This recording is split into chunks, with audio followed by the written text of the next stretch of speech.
Welcome to La Vida Rosa. I'm your host Pinky, and today we're gonna talk about marriage.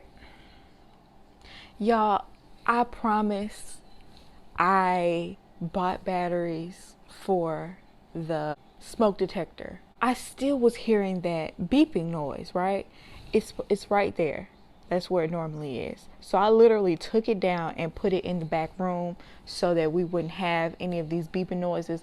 Why do I still hear one? As far as I know, there ain't no other smoke detector. I mean, there's one in the hallway, but that's not what's beeping because I checked. So I'm trying to figure out, is there some sort of other device in here beeping? I don't know, but I'm going to get down to the bottom of it. But until then, can y'all please just ignore the smoke detector for one more week. Welcome to La Vida Rosa. I'm your host Pinky, and today we're going to be talking about Married at First Sight. Finally, we've gotten to the weddings, only 3. So if you'd like to see more of this review, then just stay tuned. But before we get into it, check out my website, La Vida Rosa Style, where you can find cute accessories like my earrings and also my eyelashes. The link is down below. Like, comment, and subscribe. And without further ado, let's get into this video. These weddings were very uneventful for the most part. I found myself not being able to pay too much attention. I was watching this with my grandmother, and she kept talking about how boring it was. She kept saying how boring it was. Like, literally after they met each other, it's like every other part seemed to be kind of boring. But I guess, child, it seemed like the weddings used to be a little bit more eventful, a little bit more fun to watch. Like, it used to be my favorite part to watch, and now I don't know, it's just kind of boring. So the first wedding is Clara and Ryan. Ryan said he's been single for 2 years, and he keeps reiterating that he has never said I love you to anyone. So we get to Clara, and she's being very like on edge, neurotic beforehand about her dress. She hated the hem on her dress. She didn't like her hair. She really just didn't like her wedding, period. But I'm like, girl, I guess that's what happens when somebody else like chooses your husband and pays for your wedding. You can't get it exactly the way you want it unless, you know, you're footing the bill. He ended up writing her a very sweet, long letter that caused her to get emotional, and I guess he gave her something with like a playlist on it, and she got emotional because she loves mixtapes and stuff, so that was like perfect for her. One thing that kind of threw me off, like, she been kind of throwing me off a little bit anyway, but when they were asking her like what she was looking for in a man, she was like, I asked for someone ethnically ambiguous, 6 foot, you know, spicy.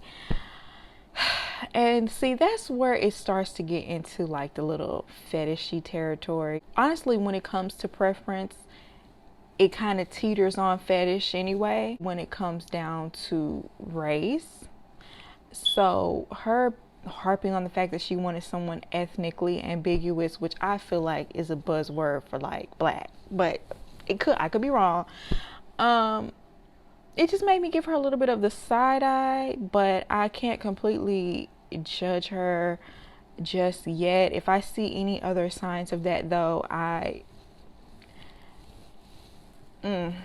I'm really gonna be giving her the side eye. But anyway, so Brian came up with the bright idea of wearing a blindfold, like wearing a blindfold all the way down the aisle, and so when you see each other, you get to have the physical touch, because you know C-19 took away physical touch. So if we're just gonna get to touch each other and just stand here and look stupid until somebody takes off these blindfolds, like I just didn't. I get what he was trying to do, but I feel like he was trying too hard to be deep, because at the end of the day, what did that really do? It's like you don't really get to see their real genuine look on their face when they first meet each other. If I'm this close to your face, even if I'm not attracted to you, I'm gonna do my best not to show that on my face, you know what I'm saying? But like if I'm far enough away, I can kind of react more like how I want to. It's just, and then on top of that, you ain't finna mess up my makeup. You think I'm finna put a blindfold on top of my makeup? Yeah, that would be a no-go for me. They would have to tell him, look, she declined. she declined your request, sir, because she spent too much time on her makeup. it's gonna smash my lashes, ruin my eye. No. Anyway, they stood there holding each other's hands for a while, and then like the maid of honor and the best man, who was his brother, who was really fine. Y'all was right about that. You can bring more of the brother. Yes, we would love to see more of the brother this season. But anyway, they took off the blindfold, and they both seemed to be really attracted to one another.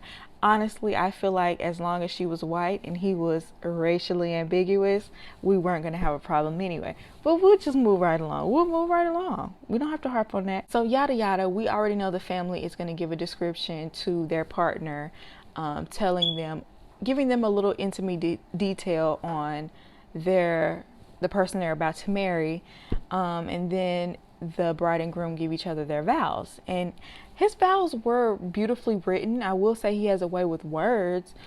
It just threw me off when he kept saying, you were there with me through all these like difficult and monumental times in his life, but in his heart. It was just weird, because usually you say stuff like that about people that are no longer here, not about somebody you've never met.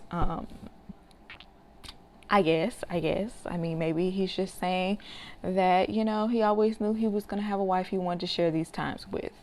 Fine. They said their vows to one another. They kissed on the lips, which I like this season that so far the couples seem to not be standoffish or shy or like too scared to touch one another. They seem like they're more so outgoing people and willing to put themselves out there on TV. Thank you, because that adds an extra layer of cringy I just don't want to suffer through anymore. Please, no more Henrys. Thank you. Okay, even if you have somebody that's laid back, let them not be too scared to talk to people. You know what I mean?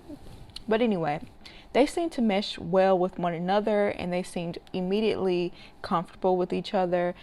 She asked him what his last name was, and it's Oubre, and his parents are Creole from New Orleans. And that makes sense because his daddy did look a little mixed, but when he said Creole, that made perfect sense. His dad does look like how you would think a Creole person would look. Not to be stereotypical, but y'all know what I mean. And she kept really harping on the fact that I want someone with an easy last name. Why would they do this? I specifically asked for it. Girl, is everything going to be an issue for you? Are you going to have to harp on everything that's a problem for you? Because she just seems like that type to just nitpick and just nag. And if I don't like this, she just going to go on and on and on and on and on and on about it forever. We're going to get more to that later. Plus, you low-key being rude to your husband about his last name, your new last name. And on top of that, didn't you want somebody racially ambiguous? What did you expect for that last name to be? They both seem to have outgoing personalities that always think they're right. So that makes me think that they're possibly going to butt heads down the road. We'll see. She asked for someone who is confident with no insecurities, because people with insecurities tend to take them out on other people. But girl, you could be the most confident person in the world and you're going to have an insecurity. Like, you have an insecurity of thinking that your husband is not going to love you as much as you love him. That's an insecurity. For her to say she wants someone without insecurities, that's actually impossible. Everyone has insecurities. How old is she again? Because how did you get this far in life thinking you're going to find somebody without insecurities? That's not going to happen, boo. Even if you conquer your insecurity in one area, you can still gain it in another one. You know what I'm saying? And just because you have an insecurity, that doesn't mean you're going to take it out on someone. Like, girl, that didn't make sense. I didn't understand her logic with that one. He asked her what her biggest fear is. Like I said, she fears she'll fall in love and he won't love her back. And I'm like, girl, I doubt you have anything to worry about when it comes to that. I mean, that might be a realistic fear to have, but I just doubt it. But they did look cute together when they were taking their pictures. They were all kissy and touchy-feely. And at their reception, she was doing a whole lot of this. Like, to the point where Ryan seemed like he didn't, it just seems like, what's that mean where the woman is just, she looks like she's adding everything up in her head, like I'm gonna have to deal with this for the rest of my life, ain't I? Now, they seem to have a nice wedding, but do you think that Ryan and Clara will make it? Personally, I do. I think they'll at least say yes on decision day. So we'll see. We'll see how these predictions turn out at the end of the season. So now let's move on to Virginia and Erik. Erik keeps harping on the fact that he really doesn't want to have another divorce. And it's like, well, why would you sign up for a show like this? The divorce rate for this show is astronomical. For real. Like, out of 10 seasons, I'm just going to stick to this 10 seasons because we know 9 of those couples are still together. Out of 10 seasons. And at least 3 or 4 couples each season, for there only to be 9 couples still married, give or take.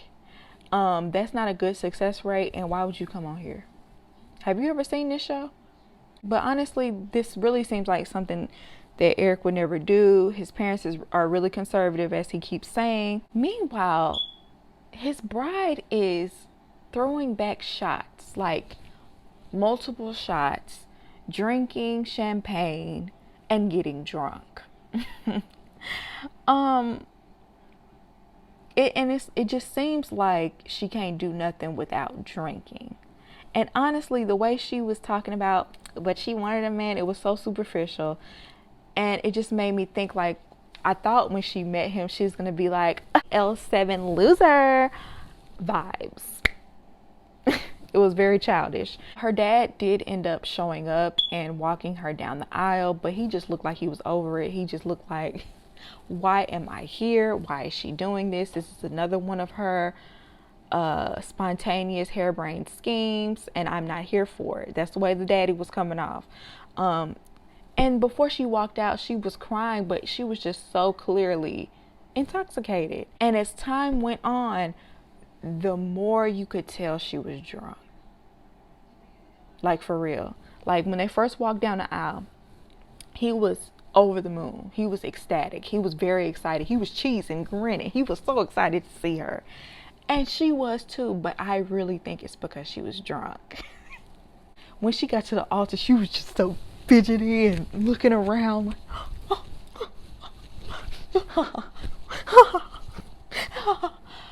I was like, girl, I know this woman is not drunk.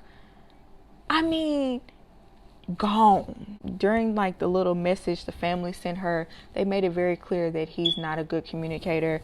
And I know that's going to come up later because they keep bringing that back up over and over. The mom said it before. Yeah, that's pretty much all I have to say. It's pretty much all I have to say about their wedding. There was nothing like that stood out to me about their vows, because girl, like, she barely thought she could say hers. And I know it's because she knew she had got a little bit too drunk. So once they kissed the bride, and oh my goodness, did he love that kiss. I mean, I think he just really loves the fact that he has a really young wife. Like, once they went to the back and they were talking with each other and they discussed their age difference, I mean, she was perfectly fine with it, and he definitely was. I think he's just really excited to have a young, beautiful wife, that he's kind of overlooking red flags that are like staring him dead in the face already. I think he's taking it as she's being real bubbly, but no. I think this might be a drinking problem. Not only was she drunk when they first came out, they drank some more when it was just them two together. Then she shot straight to the bar. Once they were about to take pictures, drank then, okay? They took the pictures. She's all over him, sloppy. Her hair and makeup is disheveled.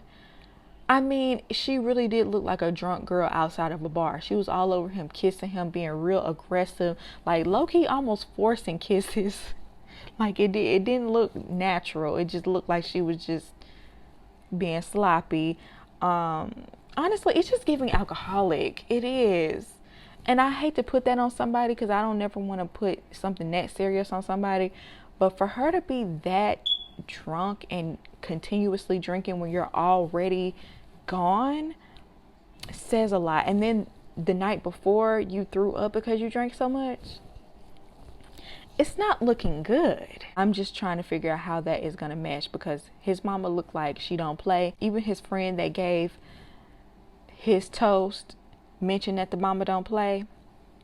And her mama, even though she got some purple highlights in her hair, she, you know, which would make you think she was somebody that's like whimsical and fun, she looked like she don't play either. So I'm just wondering how these families are gonna come together, because it's already not looking good as far as compatibility for these two by themselves. But when it comes to their families coming together, it's looking like maybe that's not gonna work either. And her mom and her dad already have a contentious relationship. Yeah, it's just looking dysfunctional all the way around. And yeah, do y'all think they're gonna stay together? Personally, I don't even know if they're gonna make it to decision day, to be honest. We'll see. I could be wrong about that, but I definitely don't think they're gonna say yes on decision day. So we'll see. Let's move on to my favorites, Brianna and Vincent. I mean, I'm just getting a fairy tale from this whole entire experience from them. They literally saved this episode for me because I had no hope. Brianna is stepping completely out of her comfort zone. She's a very type A person, very clean, I like things a certain way. But when she was talking with her mother said she thinks this is a great thing for her, and she doesn't really want her daughter to be alone. So her mother is very supportive, and she thought her daughter was going to be a bridezilla because she's so, you know, nitpicky, but she's actually very calm, and I think that's like a good sign. Anyway, I was side-eyeing Vincent because of the bachelorette party, but I do think maybe that was nerves. And I do believe him when he said he wants to be a good father and husband. He just seems so genuine, you know what I'm saying? And he also seems to have like a great support system when it comes to his friends. His friends, out of everybody's friends, his friends seems like they were like the most genuinely happy for him and just really like cheering him on. And I think they know he's going to be a great husband. So I don't know, it just to see them cheering him on like that was a beautiful thing, and they were kind of fine too.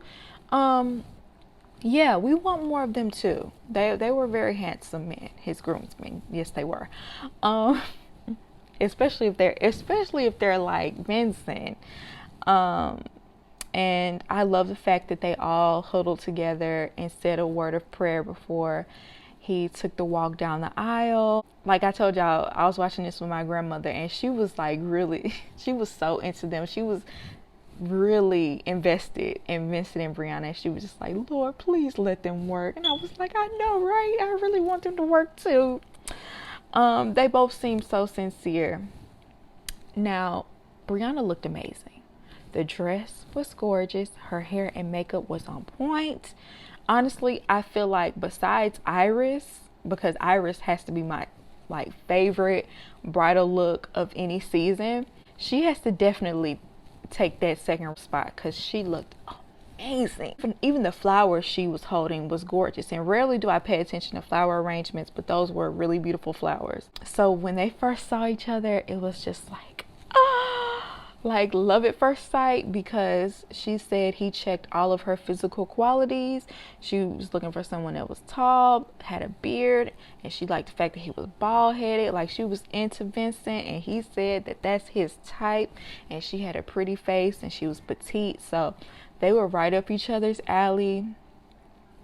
When the family was like giving a description of Rihanna, like they were wrong for putting all them bossies in there, saying that she was gonna boss him around, but it didn't seem to scare Vincent away. So I was like, oh, maybe he want him a little boss. I don't know. When his family was describing Vincent to her, they made sure to say that he was a man of God, and that he will make sure he gets it done, and he loves hard.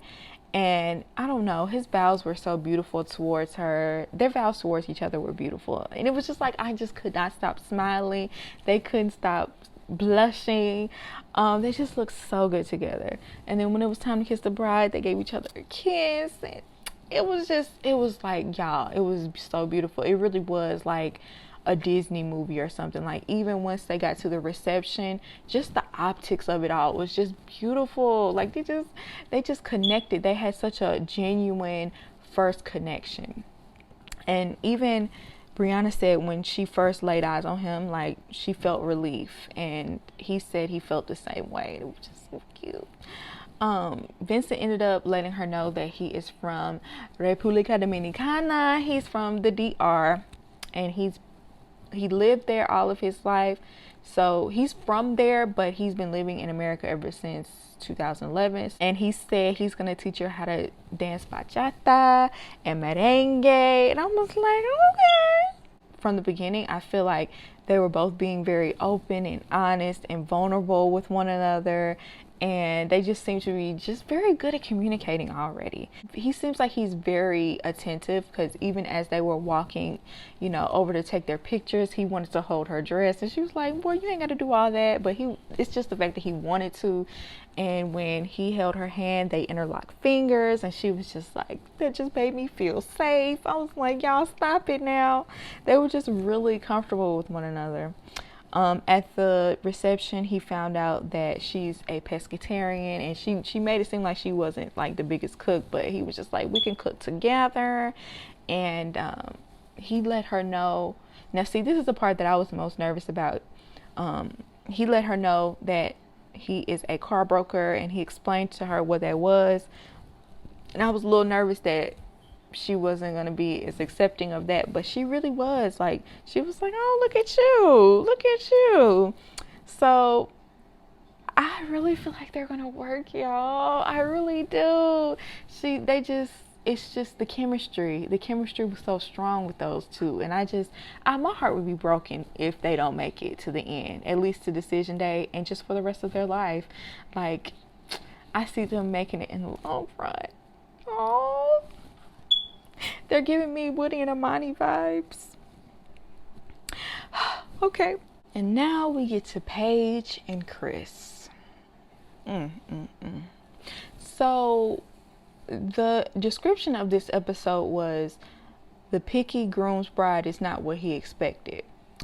And so I just knew their whole wedding was at least going to be this episode. And really, it was just like the last 5 minutes. Anyway, how y'all gonna make a description about the last 5 minutes? I felt kind of bad for Paige, because, child, she don't even know what she getting herself into with Chris. She kept saying God told her to do this, and the Holy Spirit, and she seemed to have really convinced herself that is the case. And the only reason why I say she convinced herself, because Chris just doesn't seem like he's ready to be married to anyone. You know what I'm saying? Now, he could be getting a bad edit. He could be getting a bad shake. But ain't nobody putting no words in his mouth. He really is saying these things. So I'm just like, I feel like she's convinced herself because she really, really wants to get married. And I just feel so bad because, like I said, she don't know what she's getting. I feel like her heart is in the right place, but her head isn't. Like, she's not thinking clearly. She's kind of clouded by the pomp and circumstance of the whole thing. Just because you got chosen for this experiment, that doesn't mean necessarily it was meant to be, you know?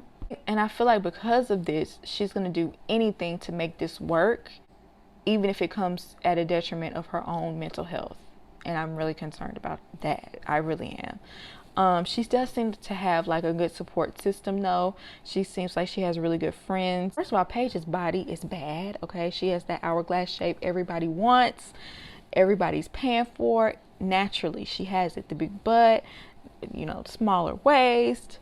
I liked the dress for the most part. I just wish that the sleeves were a nude mesh instead of white. I feel like that would have worked better. I feel like that would have looked a little bit better, but for the most part, I feel like the dress was cute and the veil, but that makeup, whoever did her makeup set her up. For real.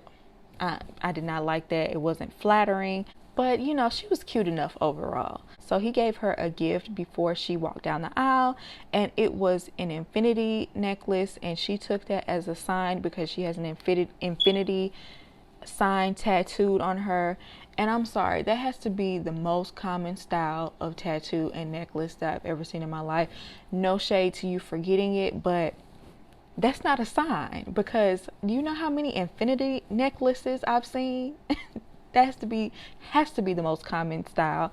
And I've definitely seen infinity tattoos were very popular while I was in undergrad in college. So I've seen about 1,000 of those too.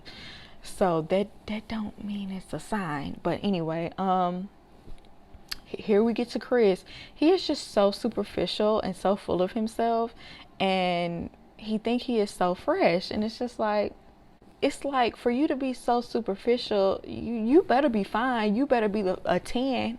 You better be the finest man in the room at least, and ain't, because your pastor friend look better than you do. But anyway, he's only concerned about how his bride is going to look and having honeymoon babies if she is attractive.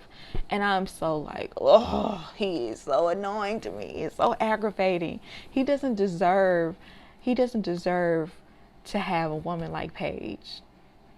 He doesn't. And that's why it irritates me so bad. So his grandparents enter the room. They've been married for 40 years, and they gave him the advice of, you know, always apologize, even if you don't think you're wrong. You know, apologize, and making up is the best part. And I'm like, Granddaddy, we did not want to hear that coming from you. That's nasty. Okay, and then we see a clip of the daddy. This is when they're all, you know, seated and about to wait for her to come out. The daddy said, if she's cute, it will work, but if she ain't. And he didn't finish it. So we all know he's shallow. Everybody in the room know he's shallow. And it's just sickening, and it's a shame. The daddy must not have known he was being picked up. I mean, was the daddy mic'd up? They had him talking pretty clearly. I don't know, but he sure put his son out. It's like, Chris, you're so concerned of whether you're going to be attracted to her. What if she's not attracted to you? Because you're not everybody's cup of tea. Okay? Just ask the people in the comments. So while you're so focused on looks, what if you're not what she's looking for?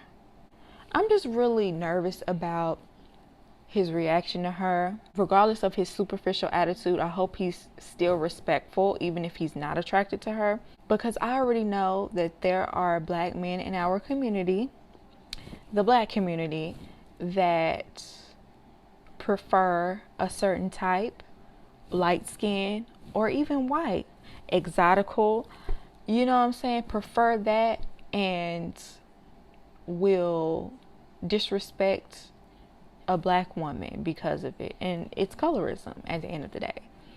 And my fear is that he's going to visibly be unattracted to her, and he's going to make it visible for everyone in that room and embarrass this woman on TV at the altar on her wedding day. And I really hope that's not the case. I truly pray that's not the case, because she's completely invested, and she's completely she's already married to the idea that this is going to be her forever. So if he were to mistreat her like that in front of everybody, I would just have a fit. So Chris, do the right thing.